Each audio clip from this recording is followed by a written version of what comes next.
We are doing chapter 5, lines and angles. Now our topic is pairs of lines. So first is intersecting lines. Intersecting lines are those lines which intersect at a point, and this point is called point of intersection. The parallel lines are those lines which does not meet at any point.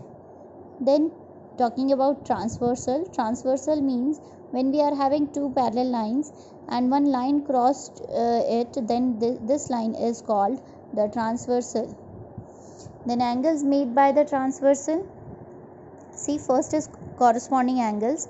Corresponding angles, you can remind the corresponding angle with the alphabet F. See, if these lines are making F by any side, you can see it from any side. If it make F, then these two angles are corresponding, and corresponding angles are always equal. See here, the opposite sides F, it will make F. This side also. You can see at every side. So if the F alphabet is formed, then it will make the corresponding angle, and it is always equal. Then alternate angles, you can remind it with the alphabet N and Z. So if this type of lines are there, see, these two lines are parallel and this is the transversal. So these angles are alternate interior angles. Like this way also, this is the transversal, so this is called, these are alternate angles, and alternate angles are also equal. Then angles on the same side of the transversal, or you can say the co-interior angles. See these two is we can name it M and N. M and N are parallel lines and L is the transversal. So the two angles on the same side of the transversal are known as angles on the same side of the transversal, or you can say co-interior angles, and the sum of co-interior angles are always 180 degree. If now the fact you can remind, and the important point you have to remind, that if the sum of co-interior angles are 180 degree, then the lines are parallel, and if the lines are parallel, then the sum of co-interior angles are always 180 degree. So you have to keep this point in your mind always. Now you can see exercise 5.2. this figure is given to you, and with this you can see here the question. Okay, now see the first question. This figure is given to you.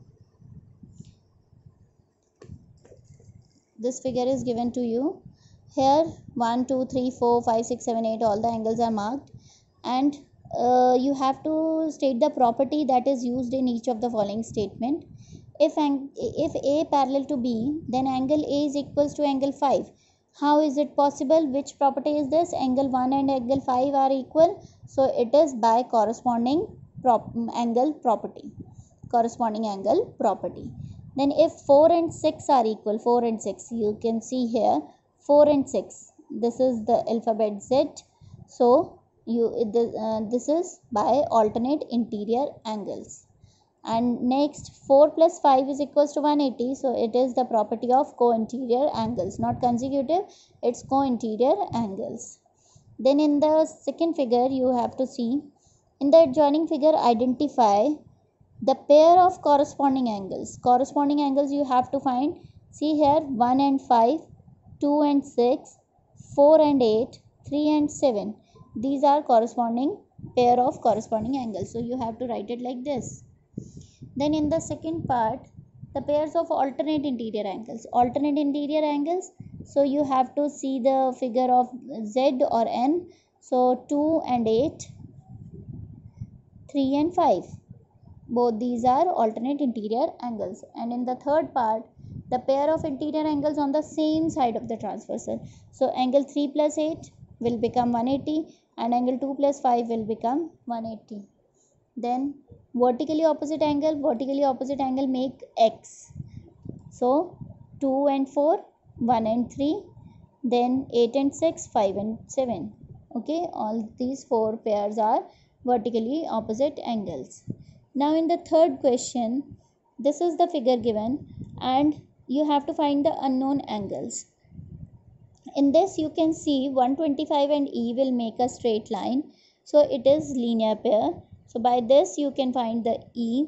125 plus E is equals to 180 degree, that is linear pair. So the value of E is 55 degree. Now E and F are vertically opposite angles, so this will also 55.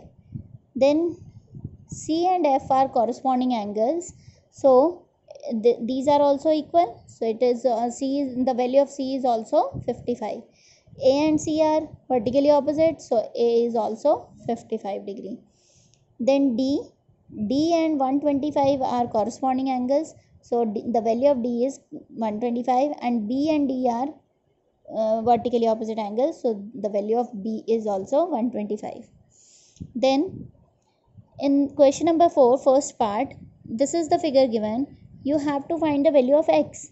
So you have to take one angle 1 here, and then now you can see angle 1 and 110.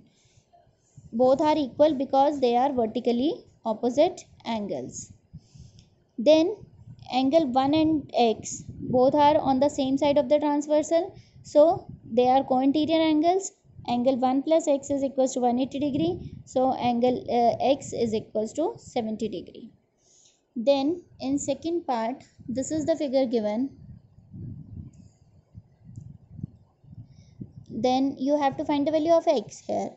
Now you can see this will automatically make f, so these are corresponding angles, so the value of x is also 100 degree.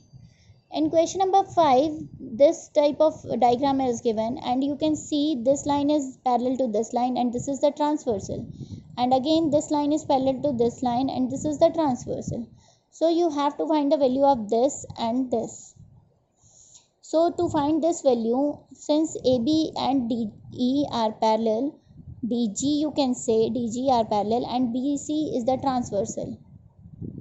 Okay, BC is the transversal. So by this way 70 degree and this angle DGC is equals to 70 degree, as they are corresponding angles. Then in the next, GC is parallel to EF and DE is the transversal. So this angle DEF is equals to angle DGC, as they are corresponding angles. So they all both are of 70 degree. Then in question number 6, first part, this diagram is given and you have to find that L is parallel to M or not. So in the explanation you have seen, I already told you here, if the sum of co-interior angles are 180 degree, then the lines are parallel, otherwise the lines are not parallel. So this property you have to use in this question. See here, 126 plus 44, they are co-interior angles. If the sum of these co-interior angles is 180 degree, then L is parallel to M. So here 126 plus 44 is 180, that means L is parallel to M. But here you have to take one angle here, angle 1, and angle 1 is equals to 75 degree, as they are vertically opposite angles, and then you add these two as they are on the same side of the transversal. So 75 plus 75 become 150, that is not equal to 180, so L is not parallel to M. In the third diagram you can see you have to take this angle 1, and then angle 1 is equals to 57 degree, as they are vertically opposite angle. Then you have to add these two, it will become 180, and 180 is equals to 180, then this will be parallel lines. In this diagram again you have to take angle 1, angle 1 is equals to 72 degree, as they are vertically opposite angle, and then angle 1 plus 98 degree, as they are co-interior angles. So the sum is not 180, so L is not parallel to M. So by this way you can find that the lines are parallel or not. Okay, so this is your exercise 5.2. Thank you.